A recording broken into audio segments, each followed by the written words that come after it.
to meet you.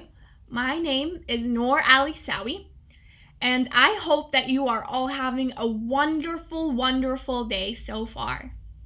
Today, we will be learning how to create a free email account. An email is a vital, vital resource and a tool to have in this modern day. The pandemic has given us a fresh perspective on how vital it is, because now even the most essential appointments, like a doctor appointment, is through online. And they need your email account to communicate to you and to send you that link for the telehealth appointment.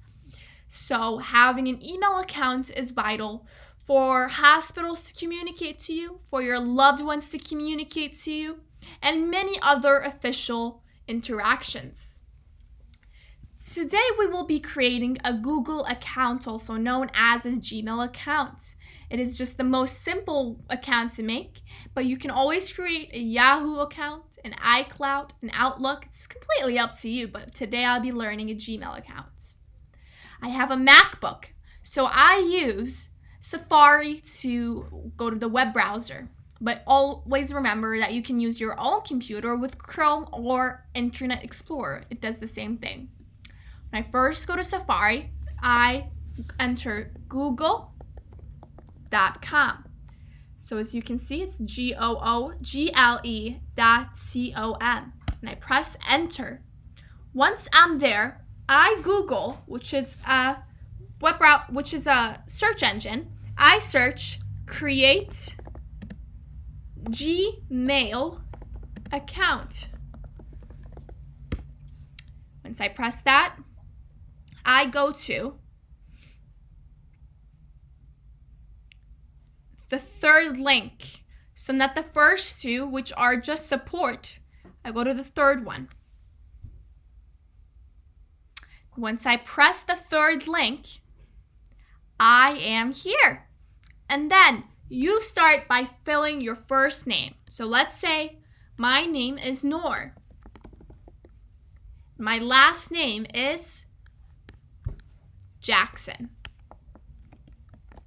I type it in the last name. And then when you create your username, this is a unique username just for you. So whenever you give out your email, this is what you will be giving out. So it's public. Make sure it's appropriate. It's unique to you. It won't let you use it if there's someone else with that same username. And like I said, just create something. So maybe I want it to be my first and last name, and that's usually what people create it to be, just because it's easily identifiable. And when you email someone, you can recognize that that's the correct person you're emailing. So I write Noor Jackson. However, that name is taken, so I have to try another one. It does give you a few suggestions of available usernames. So Noor Jackson 960, Noor Jackson 6, or Noor Jackson 235. However, I don't relate to those numbers. They don't mean a significant thing in my life, and it's much easier to remember an email if you remember this. If you remember it, it's something personable to you. You can always make it random, but personally, I like my own emails and my usernames to be related to me and that I identify with them. So my birthday is in March. I'm a Pisces. So what I put is 3. And then my day is 13. I was born March 13th. So I put 313, which also happens to be Detroit. And I love that. Perfect. So that is available. Noor Jackson 313 is my username now. And that is my email. So when someone asks us, hey, what's your email? NoorJackson313@gmail.com. Remember that you can use letters, numbers, and periods in your username. For instance, I already have letters here. I do have a number here. But if I wanted to, if let's say Noor Jackson 3, that's all I wanted to put in there, but it's not available. But I don't want to add another letter or a number. I don't want to add more. I can put NoorJackson.3. It's also taken. I can say, let's put the period between Noor and Jackson. Noor.Jackson3. Wow, this is a popular name. Let's put Noor Jackson 303.03. There you go. Perfect. Well, that can be my username, NoorJackson.03@gmail.com. Now, for the password, make sure that it's a mix of letters, numbers, and symbols. So you can use any of them. You can put just, you can see my password. I'm not going to use this. Makes it blurred. So I'm just going to put in a password that's related to me and going to show it. So as you can see, I just put Noor and Noor. And I would say definitely for your password, don't put your first name, please. Make sure it's something that's really hard. So I would say I put a letter of N03JL, which is something nobody would expect, but this is something I would remember. And you can put a pet name, you can put the city you were born, you can put the hospital you were born, you can put your favorite actor, your favorite singer, any of those. Just make sure it's something nobody can guess and access your private emails. So let's say I do that, and then I press next. It does need 8 characters or more in your password, so let me do that. I would always recommend that you have at least 1 letter, 1 number, and 1 symbol, just because that makes it a stronger password. So as you can see, 1 letter, 1 number, and a symbol, the $sign. They didn't match. I'm sorry about that. Let's make sure, put a 3 right here.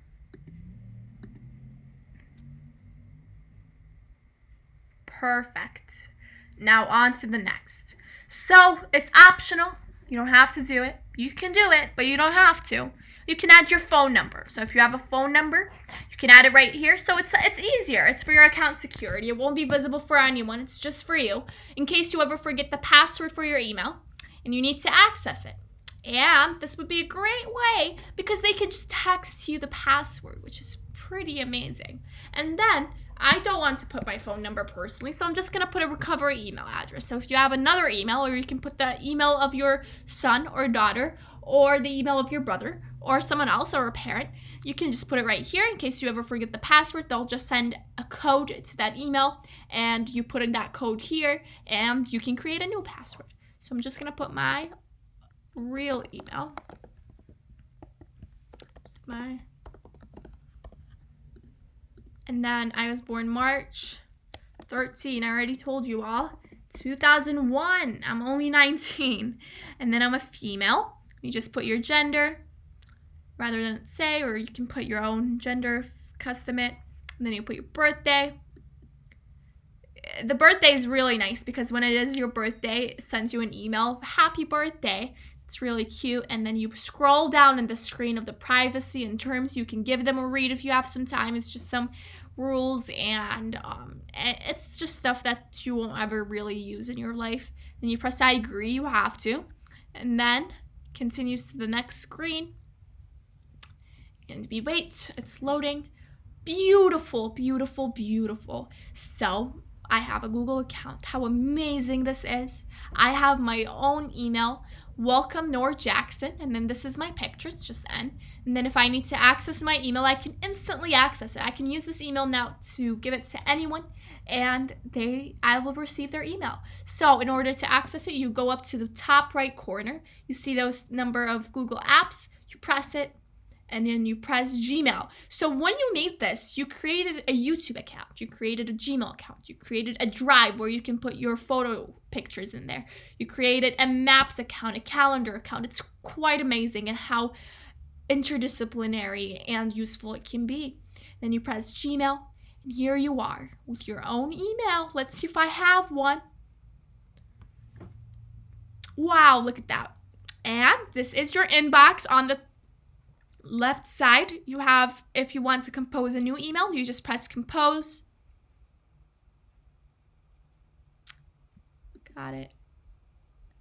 And then you press compose a new message. You just write whoever email you want to send it to. And then at gmail.com. And then you write subject, hello, hi. And then you put your message here right under the subject and you send it.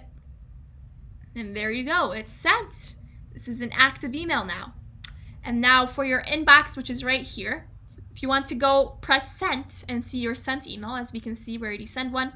You can see your inbox We already got one email already. Oh my goodness, we made this 30 seconds ago. Oh, it's from Google. And it just says, welcome to Google. Your new account comes with access to Google products, apps, and services. Like I said, the Google Drive, the Google Calendar, YouTube. And yes, perfect. This is from the Google community team. Welcome. And I hope that you all learned something from today, how to create a Google account. And you go right ahead and create one. All right. It's very versatile and it's very useful. I hope you have a wonderful rest of your day. And thank you for watching.